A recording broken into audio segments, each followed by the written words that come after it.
আসসালামু আলাইকুম ভিউয়ার্স, কেমন আছেন সবাই? আশা করি সবাই ভালো আছেন।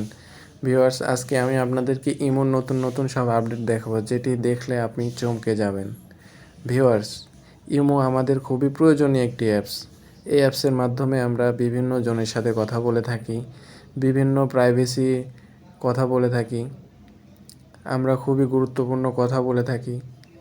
এর ভিতরে দেখা যায় যে অনেকেই আপনার ইমোর যে কথাগুলো আমরা বলছি, যে চ্যাটিংগুলো করছি ইমোতে, সেই চ্যাটিংগুলো স্ক্রিনশট নিয়ে রেখে দেয়।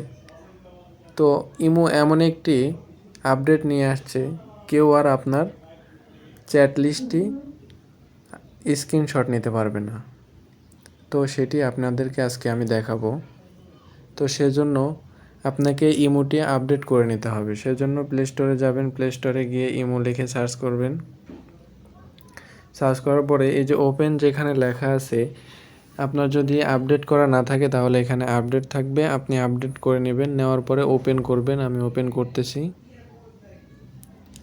ইমোটি ওপেন করার পরে আপনি আপনার প্রোফাইলে চলে যাবেন। প্রোফাইলে যাওয়ার পরে এই যে দেখতে পাচ্ছেন সিকিউরিটি অ্যান্ড প্রাইভেসি, এই সিকিউরিটি অ্যান্ড প্রাইভেসির ভিতরে যেতে হবে।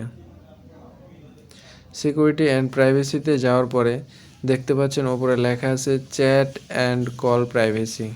এই চ্যাট অ্যান্ড কল প্রাইভেসির ভিতরে যেতে হবে। এখানে যাওয়ার পরে দেখতে পাচ্ছেন যে এখানে লেখা আছে 3 নাম্বার অপশনে ব্লক স্ক্রিনশট ফর চ্যাট।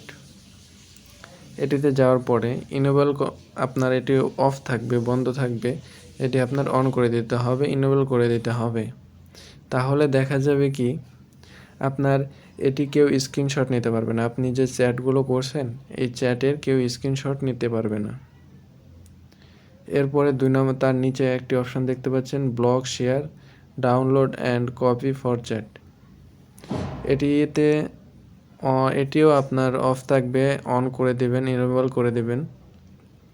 এটি ইনেবল করে দিলে কি হবে, আপনার যে কথাগুলো, আপনার যে ছবিগুলো দিবেন সেই ছবিগুলো কেউ ডাউনলোড করতে পারবে না এবং শেয়ার করতে পারবে না। আপনার চ্যাটিংগুলো কেউ কপিও করতে পারবে না, স্ক্রিনশটও নিতে পারবে না। ঠিক আছে? তো এটি অন করে দিবেন। এটি অন করে দেওয়ার পরে আরেকটি কাজ হলো, আপনার প্রোফাইলটি কেউ যাতে স্ক্রিনশট নিতে না পারে সেজন্য আপনাকে প্রোফাইলে যে দেখতে পাচ্ছেন 3 নম্বর অপশনে প্রোফাইল প্রাইভেসি আছে, এই প্রোফাইল প্রাইভেসিতে যেতে হবে। প্রোফাইল প্রাইভেসিতে যাওয়ার পরে সবার উপরে দেখতে পাচ্ছেন ব্লক স্ক্রিনশট ফর প্রোফাইল। এই এই স্ক্রিনশটটি ব্লক করতে হবে। এই যে দেখতে পাচ্ছেন ব্লক স্ক্রিনশট ফর প্রোফাইল, এটি অফ আছে, এটি অন করে দিতে হবে। এটি অন করে দিলে কি হবে, আপনার প্রোফাইলের যে স্ক্রিনশট আছে এটি কেউ নিতে পারবে না। আপনার প্রোফাইল যে আছে এটার স্ক্রিনশট কেউ নিতে পারবে না। তো এই হলো আজকের মূল ভিডিও। তো ভিউয়ার্স, আমার ভিডিওটি যদি আপনাদের ভালো লাগে, যদি একটু পরিমাণেরও যদি আপনার ভিডিওটি যদি হেল্পফুল হয়, আপনার যদি উপকারে আসে, তাহলে এটি আপনার বন্ধুদের মাঝে শেয়ার করে দিবেন এবং চ্যানেলটি সাবস্ক্রাইব করবেন এবং আপনার মূল্যবান মতামতটি জানিয়ে দিবেন। আরও যদি কোনো আপডেট কিছু জানতে চান তাহলে আমাকে কমেন্ট বক্সে জানিয়ে দেবেন। ধন্যবাদ, সবাই ভালো থাকবেন, সুস্থ থাকবেন। আল্লাহ হাফেজ।